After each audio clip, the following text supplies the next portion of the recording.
Que la paix de Jésus soit avec vous. Si ce message bénit votre cœur, n'hésitez pas à vous abonner à la chaîne, à liker la vidéo et à partager autour de vous, afin que d'autres puissent aussi être touchés par la parole et l'encouragement de Dieu. Que le Seigneur vous bénisse abondamment. Il existe une manière de parler de Dieu qui échappe au bruit, aux démonstrations visibles et aux signes éclatants. Une manière presque déroutante parce qu'elle ne s'impose pas. Ce que l'on pourrait appeler le saint murmure n'élève pas la voix, ne force pas l'attention, ne bouscule pas violemment la conscience. Il se manifeste comme une pression intérieure douce mais persistante, une orientation intime qui revient encore et encore sans agitation. Ce n'est pas une simple émotion née d'un moment de sensibilité, ni une pensée banale surgie au hasard. C'est quelque chose de plus profond, plus stable, plus habité. Dieu, dans sa sagesse, choisit souvent cette voix discrète. Il ne crie pas dans l'âme, il invite. Il n'envahit pas l'esprit, il suggère. Jésus agit ainsi. Il guide de l'intérieur, respectant la liberté humaine, honorant la capacité de l'homme à répondre sans contrainte. Le saint murmure n'écrase jamais la volonté. Il l'éclaire doucement. Il laisse à chacun l'espace de dire oui ou non, de s'arrêter ou d'avancer. C'est pourquoi tant de personnes passent à côté. Elles attendent un choc, alors que Dieu offre une orientation. Cette impulsion intérieure a une particularité troublante. Elle ne disparaît pas facilement. On peut l'ignorer, la repousser, la rationaliser, mais elle revient, non pas avec insistance agressive, mais avec fidélité. Elle se glisse dans les silences, dans les moments de calme, parfois même au cœur du doute. Elle attire l'âme vers quelque chose de plus juste, de plus vrai, même si ce chemin semble inconfortable. Reconnaître ce murmure demande une maturité spirituelle réelle, car il faut apprendre à faire la différence entre le bruit intérieur et la voix qui conduit. La maturité, ici, ne consiste pas à chercher constamment des signes spectaculaires, mais à honorer les mouvements subtils, ne pas les mépriser, ne pas les banaliser. Car bien souvent, ces premières impulsions intérieures sont les débuts d'une direction divine plus vaste. Dieu commence petit pour conduire loin. Ce qui naît comme une intuition devient, avec l'obéissance, une trajectoire. Les Écritures nous rappellent cette manière d'agir de Dieu avec une simplicité saisissante. Dans le premier livre des rois, il est écrit « Et après le feu, un murmure doux et léger ».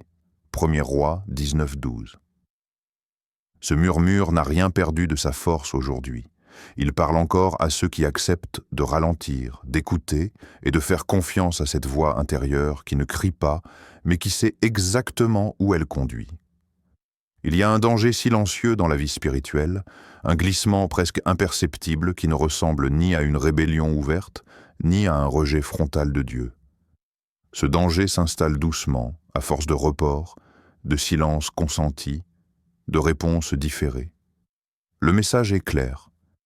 Ce n'est pas le refus brutal qui endurcit le cœur, mais l'habitude d'ignorer l'appel intérieur. Chaque fois que l'âme perçoit une invitation divine et choisit de la repousser, quelque chose s'émousse à l'intérieur. Au début, la sensibilité est vive. Le cœur reconnaît facilement ce qui vient de Dieu.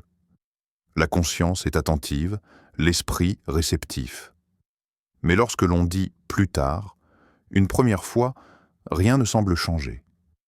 La vie continue, la foi demeure, les prières existent encore. Pourtant, subtilement, la perception se trouble. Ce qui était clair devient flou. Ce qui touchait profondément semble moins urgent. Et sans s'en rendre compte, on apprend à vivre avec une voix intérieure que l'on n'écoute plus vraiment. Jésus n'aborde jamais ce sujet avec accusation ou dureté. Il alerte avec une douceur grave. Il sait que l'endurcissement n'est pas un événement soudain, mais un processus. Ce qui n'est pas accueilli aujourd'hui devient plus difficile à entendre demain, non pas parce que Dieu cesse de parler, mais parce que l'oreille intérieure s'est habituée à ne pas répondre. La répétition du refus affaiblit la réceptivité. L'âme se protège, se justifie, se rassure, jusqu'à perdre peu à peu la finesse de discernement. C'est pourquoi la vigilance intérieure est essentielle. Il ne s'agit pas de vivre dans la peur ou la culpabilité, mais dans l'attention. Chaque impulsion discrète compte. Chaque appel doux est une occasion de garder le cœur vivant. L'obéissance, dans sa forme la plus pure, commence rarement par de grands sacrifices visibles. Elle commence souvent par une réponse simple, presque banale. Écouter, accepter, agir sur ce que Dieu montre maintenant, même si cela semble petit. Ignorer ces invitations n'éteint pas immédiatement la foi, mais cela la rend moins sensible, moins vibrante, moins attentive. Et avec le temps, ce qui était une relation vivante peut devenir une habitude religieuse. Le danger n'est pas l'absence de Dieu, mais l'habitude de ne plus l'écouter. Les paroles de Jésus résonnent comme un avertissement rempli d'amour. Dans l'Évangile selon Matthieu, il est écrit « Celui qui a des oreilles pour entendre, qu'il entende ». Matthieu 11,15. Cette phrase n'est pas une formule répétée au hasard. Elle est une invitation urgente à préserver la sensibilité du cœur. Car entendre aujourd'hui est souvent la clé pour continuer à entendre demain. Il y a une tension que beaucoup de croyants ressentent sans toujours pouvoir la nommer. Le désir de comprendre avant d'obéir. L'esprit humain cherche naturellement des explications, des garanties, une vision claire de la destination avant de faire le moindre pas. Pourtant, le message est sans détour. Dans le royaume de Dieu, l'obéissance précède souvent la compréhension. Dieu ne fonctionne pas selon les schémas de la logique humaine. Il n'expose pas toujours le plan dans son ensemble avant d'inviter à agir. Il appelle, puis il éclaire. Jésus incarne parfaitement cette dynamique. Lorsqu'il appelle, il ne détaille pas chaque conséquence ni chaque étape du chemin. Il dit simplement « Suis-moi ». Cette invitation contient une direction, mais rarement un mode d'emploi complet. La foi est alors mise à l'épreuve, non pas pour éprouver la capacité intellectuelle, mais la qualité de la relation. Obéir devient un acte de confiance, un abandon volontaire entre les mains d'un Dieu que l'on croit fidèle, même lorsque la route reste floue. Ce principe bouscule profondément. Il demande de renoncer au contrôle total, à la sécurité des certitudes visibles. L'obéissance spirituelle ne repose pas sur une analyse exhaustive des risques et des bénéfices, mais sur la reconnaissance de celui qui appelle. Ce n'est pas l'absence de questions, mais la décision de ne pas laisser les questions bloquer le mouvement. Dieu n'exige pas une foi aveugle, il invite à une foi relationnelle, enracinée dans son caractère. La clarté vient rarement avant le premier pas. Elle se dévoile en marchant. Chaque acte d'obéissance ouvre une nouvelle portion de compréhension. Ce qui était confus devient progressivement lisible, non parce que l'esprit a tout saisi, mais parce que le cœur a appris à faire confiance. Dieu révèle la lumière nécessaire pour aujourd'hui, pas toujours celle de demain. Et c'est précisément ce qui maintient la dépendance, l'humilité et la proximité. Avancer malgré l'incertitude ne signifie pas agir de manière imprudente, mais accepter que la sécurité ultime ne réside pas dans la maîtrise de la situation, mais dans la fidélité de Dieu. Celui qui a appelé est celui qui accompagne. Celui qui demande un pas est aussi celui qui soutient quand le sol semble instable. La foi devient alors un mouvement vivant, et non une simple adhésion intellectuelle. Les Écritures expriment cette vérité avec une force simple et directe. Dans l'Épître aux Hébreux, il est écrit « C'est par la foi qu'Abraham obéit, partant pour un lieu qu'il devait recevoir en héritage sans savoir où il allait. » Hébreux 11:8. Ce verset rappelle que comprendre n'est pas la condition pour avancer. Avancer dans la foi est souvent le chemin par lequel la compréhension arrive. Beaucoup imaginent encore l'action du Saint-Esprit comme une pression constante, une force qui contraint, qui pousse, qui exige des décisions rapides. Pourtant, le message révèle une réalité bien différente. Le Saint-Esprit agit avant tout comme un guide doux et patient. Il n'entre pas dans la vie humaine avec fracas. Il s'approche avec délicatesse. Il ne domine pas la conscience, il l'accompagne. Sa présence est fidèle, attentive, respectueuse du rythme intérieur de chacun. Le Saint-Esprit ne force jamais une porte. Il suggère une direction, éclaire un pas, attire l'attention sur un choix, puis il attend. Cette attente n'est pas un retrait, mais une preuve d'amour. Dieu ne confond jamais guidance et oppression. Jésus, à travers l'action de l'Esprit, agit avec une patience désarmante. Il revient parfois sur la même invitation, non parce que l'âme est incapable de comprendre, mais parce qu'il sait que le cœur a besoin de temps pour s'aligner. Cette manière d'agir est profondément réconfortante pour ceux qui doutent, hésitent ou avancent lentement. Le Saint-Esprit ne mesure pas la valeur d'une personne à sa vitesse d'obéissance, mais à la sincérité de son cœur. Il n'accélère pas artificiellement le processus intérieur. Il marche au même pas que l'âme blessée, que l'esprit inquiet, que le cœur en reconstruction. Là où l'homme se presse, Dieu accompagne. Il y a dans cette patience divine une absence totale de condamnation. Le Saint-Esprit n'humilie pas celui qui hésite. Il ne reproche pas les lenteurs. Il rassure, il éclaire, il confirme. Sa voix n'écrase jamais, elle apaise. Et lorsque l'âme n'est pas prête aujourd'hui, il reste présent demain. Dieu ne se lasse pas rapidement. Son amour n'est pas conditionné par une réponse immédiate, mais par une relation vivante. Cette douceur n'est pas faiblesse. Elle est force maîtrisée, sagesse profonde. Le Saint-Esprit connaît les blessures, les peurs, les résistances intérieures. Il ajuste son rythme à celui du cœur humain, offrant une guidance sur mesure. Il sait quand encourager, quand attendre, quand rassurer, quand rappeler. Et dans cette fidélité silencieuse, il construit une confiance durable. Les Écritures témoignent de cette action paisible et bienveillante. Dans l'Évangile selon Jean, Jésus promet « Quand le Consolateur sera venu, l'Esprit de vérité, il vous conduira dans toute la vérité. » Jean 16, 13. Être conduit n'implique pas d'être poussé. Cela signifie être accompagné, guidé pas à pas, par un Dieu qui connaît le chemin et respecte profondément ce qu'il mène. Dans l'imaginaire spirituel, les grandes œuvres de Dieu sont souvent associées à des actes spectaculaires, à des décisions radicales, à des moments publics et visibles. Pourtant, le message renverse cette perception. Les grands mouvements spirituels naissent presque toujours de petits pas d'obéissance. Dieu ne commence pas par l'extraordinaire. Il commence par le simple, le discret, l'ordinaire. Un cœur qui consent. Une décision intérieure. Un geste que personne ne remarque, mais que le ciel honore. Un pardon accordé en silence peut ouvrir une libération profonde. Une prière sincère, murmurée sans éloquence, peut devenir le point de départ d'une transformation durable. Un arrêt volontaire, dire non à une habitude, s'éloigner d'une situation, choisir le calme plutôt que la réaction, peut réorienter toute une trajectoire de vie. Ces actes semblent modestes aux yeux humains, mais ils portent un poids spirituel immense.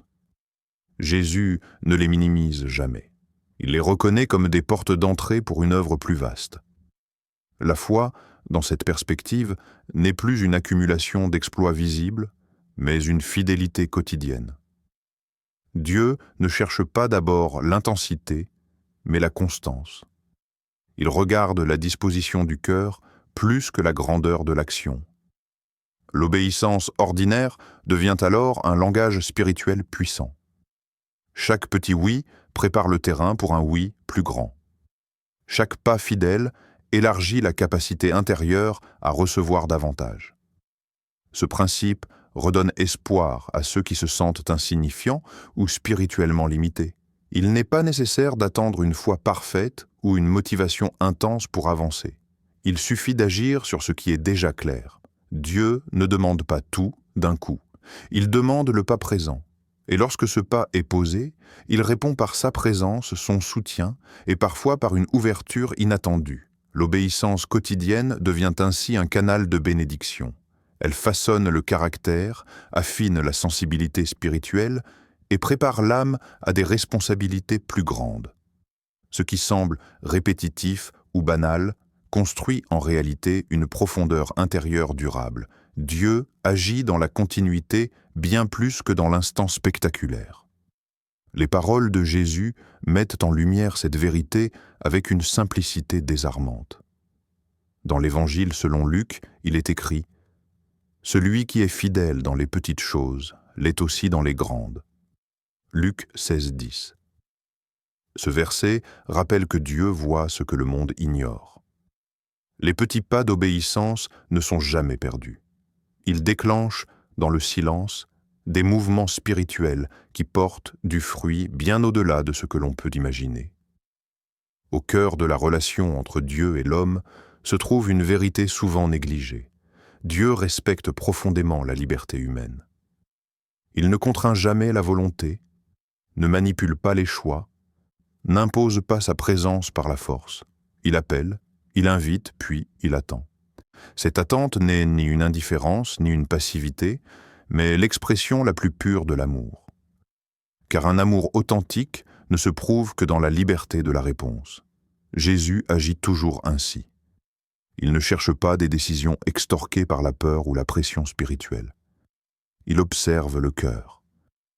Non pas la performance visible, non pas l'intensité apparente, mais la disposition intérieure. Un oui sincère, même discret, a plus de valeur qu'un acte spectaculaire sans adhésion profonde. À l'inverse, un refus intérieur, même silencieux, oriente subtilement la trajectoire de la vie. Chaque réponse, qu'elle soit exprimée par une action ou par une absence de réponse, porte un poids spirituel réel. Ce respect divin rend chaque choix précieux. Dieu ne banalise jamais la réponse humaine. Il sait que la liberté est le lieu où l'amour peut réellement naître. Lorsqu'une personne répond librement à une invitation divine, même de manière imparfaite, Dieu l'honore. Il ne regarde pas la force du pas, mais la sincérité du mouvement. La foi devient alors une relation vivante, fondée sur la confiance plutôt que sur l'obligation. Il y a quelque chose de solennel dans cette liberté respectée. Dieu pourrait forcer, convaincre, imposer. Mais il choisit la voie du cœur. Il laisse à chacun la dignité de répondre. Et dans cette liberté, l'âme se révèle. Accepter une invitation divine, c'est orienter sa vie vers une ouverture plus grande. La refuser, même sans bruit, c'est fermer une porte qui aurait pu conduire plus loin. Ce point appelle à une prise de conscience profonde. Nos réponses comptent. Pas seulement les grandes décisions visibles, mais aussi les choix intérieurs, les consentements silencieux, les résistances discrètes. Dieu voit ce que personne d'autre ne perçoit. Il observe le cœur avec patience, attendant non la perfection, mais l'amour librement offert. Les Écritures expriment cette réalité avec une sobriété puissante. Dans le livre du Deutéronome, il est écrit « Je mets devant toi la vie et la mort, la bénédiction et la malédiction, choisis la vie. » Deutéronome 30, 19. Ce verset rappelle que Dieu place le choix entre les mains de l'homme. Et lorsque ce choix est fait librement, par amour et confiance, Dieu l'honore et l'accompagne fidèlement. Il existe une tentation subtile mais puissante dans la vie spirituelle, croire que le bon moment viendra plus tard. Plus tard, quand les circonstances seront plus favorables. Plus tard, quand la foi sera plus forte, les émotions plus stables, la situation plus claire. Pourtant, le message est sans équivoque. Le moment présent est souvent le moment choisi par Dieu. Dieu parle dans l'aujourd'hui, dans l'instant réel, imparfait, parfois inconfortable. Il ne s'adresse pas à une version idéalisée de la vie, mais à la réalité telle qu'elle est maintenant. Cette urgence n'a rien de brutal. Ce n'est pas une pression anxieuse, mais une invitation douce et sérieuse à reconnaître la valeur spirituelle du présent. Jésus appelle à discerner le caractère sacré de l'instant. Car c'est ici que Dieu se rend accessible. Pas dans les projections, pas dans les promesses conditionnelles, mais dans le pas disponible aujourd'hui. Remettre l'obéissance à plus tard n'est pas toujours un refus conscient, mais cela peut conduire à manquer une saison spirituelle préparée précisément pour maintenant. Chaque saison a sa grâce. Chaque moment porte une opportunité spécifique. Dieu ne répète pas indéfiniment les mêmes appels de la même manière. Il adapte sa voix au temps présent. Ce qu'il propose aujourd'hui répond à une situation précise, à un état intérieur particulier, à une ouverture momentanée du cœur. Attendre demain peut signifier répondre dans un contexte différent, avec une sensibilité modifiée, parfois amoindrie.